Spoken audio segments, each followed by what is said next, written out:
The next thing that you need to do is add in radians. So you notice that I use sectors like 30 and 15 to do math over here. There's a way to do this. In fact, the person who's best at this is Tatiana. She devised like a really cool way of thinking about the big sections as 2 pi over 12 and the small ones as 1 pi over 12, which was really, really smart. It was a super intelligent way of figuring out how to convert these things back and forth. But that's not how I do it, and so I'll show you the way that I use, and you can pick mine, or you can go ask Tatiana to teach you hers. So 0 radians is the same as 0 degrees, like 0 of anything is still 0. Over exactly halfway around the circle, pi is halfway around the circle. And so then from here, if a semicircle is pi, then all the way back around is 2 pi, and again, this is nothing revolutionary. You guys know that that's 2 pi.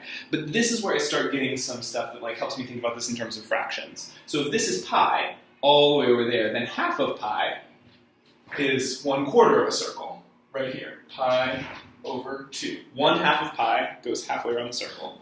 And half of that, 1/2 of a half is a fourth.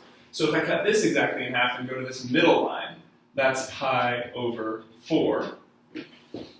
And that makes sense too from a sector perspective. If this is pi over 4, 2 pi over 4, 3 pi over 4, 4 pi over 4, 4 pi over 4 reduces to pi, so this gels with the way that I'm interpreting this in my head as well. Then this smaller one, I kind of honestly just remember, but you can also think about splitting this into 6 equal segments, 1, 2, 3, 4, 5, 6, and so the first one is pi over 6. Again, it makes sense because it is 1/6 of a half circle. This is twice as far, so you can think about it as 2 pi over 6, if that helps you, because it's 1, 2 chunks of the way there.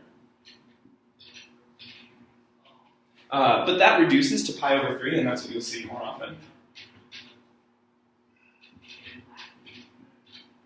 So then this, actually, most of you are able to do. 0, pi over 6, pi over 4, pi over 3, pi over 2, and pi over here. But then you start freaking out about the other ones. If that's the case, that's okay, but just do something to calm yourself down.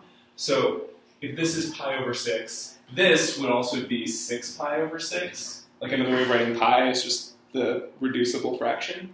So if this is 6 pi over 6, then this is 1 less than that. So instead of 1 pi over 6, over here is 5 pi over 6. In other words, almost a full pi, but not quite. And the same thing down here, this is just a little bit more than a full pi. It's still in the sixths, it's the same shape as these other sixths. So this one ends up being 7 pi over 6. And I use the same trick over here. 2 pi is the same as 12 pi over 6. That would reduce down to just 2 pi. And so if this is 12 pi over 6, and this is almost but not quite 12 pi over 6, it's going to be 11 pi over 6. Then from here, the other pieces start falling into place pretty easily. This is pi over 4, 2 pi over 4, 3 pi over 4. This one will be 4 pi over 4, which reduces down to pi. 5 pi over 4. 6 pi over 4, which reduces to, each one can go down by 2, or by, 3 pi over 2, 3 halves, 7 pi over 4. And then these guys right here are, I need thirds in order to get there. So if this is 1/3 of pi, this would be 2/3 of pi.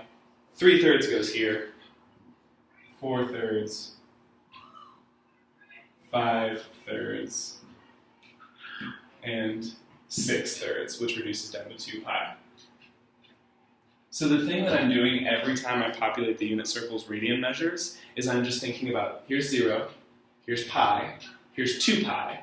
What fractions of pi do I have? What fractions of 2 pi do I have?